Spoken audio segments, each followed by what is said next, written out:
Good afternoon. This is the writer Fred with a new commentary, and today I want to discuss what happened on Tuesday when a group of black ministers met with Donald Trump in New York, and give you a historical context for that and show that this is something that's been going on since Emancipation Proclamation in the black community. So when I come back, I want to give you a little historical background and talk about what that means for black folks in America. This is the writer Fred again. First of all, let me say, and I think I can back it up. And I believe the majority of black people, not just the majority, but a super majority of black people would agree that Donald Trump is not our friend. Donald Trump has never been our friend, and if elected to be president, I doubt seriously if he will become our friend, even with all his promises about jobs, jobs, jobs, jobs.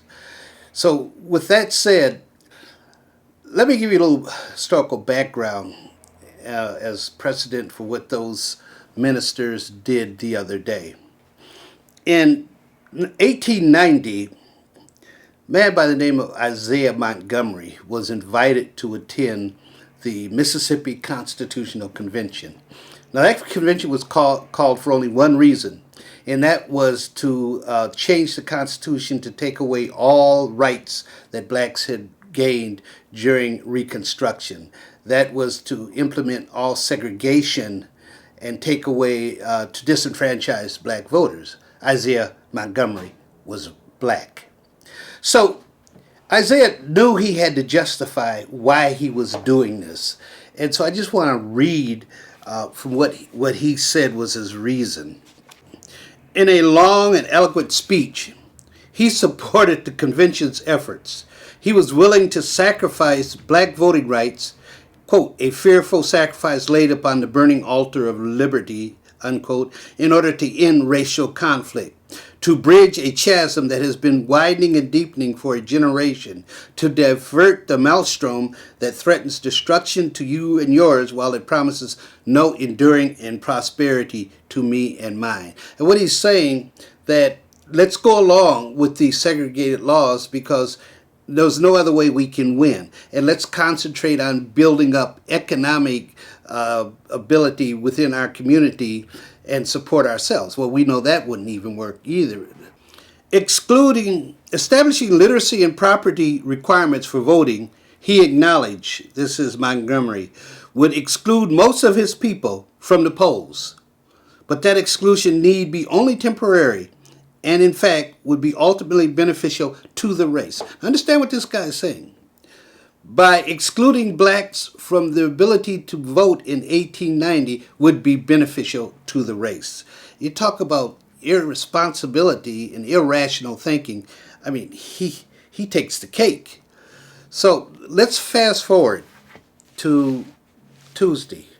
The ministers that gathered with Trump, not all of them agreed to endorse him. But there was one minister who did, a minister by the name of Scott from Cleveland. Now, I want to read his reasoning for supporting Trump and compare it to Montgomery's reasoning for supporting segregation in the South in 1890. Here's what Scott said.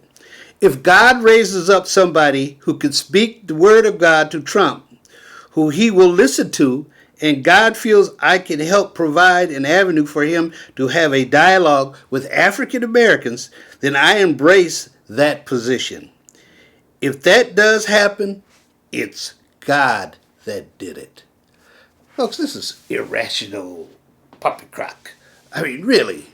What this man is doing is really selling out the interests of black folks. And I'm not going to go national and say he got anything for it because I don't know. But I can definitely say that his position and his reasoning for supporting Trump would not be very consistent with the way black people feel about this man.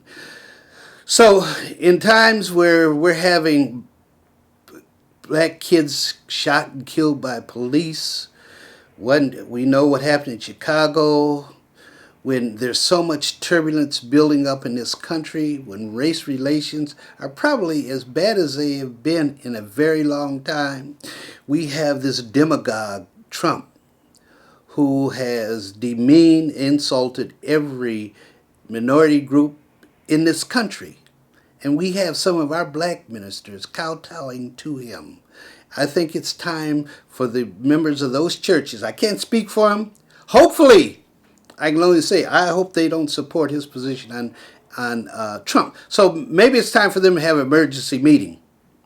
Call all the membership and put these ministers in their place or get rid of them, because you cannot allow them to have that kind of platform using you and their position with you as a means to take these positions and essentially not really be helpful to what we're trying to accomplish as black people in America.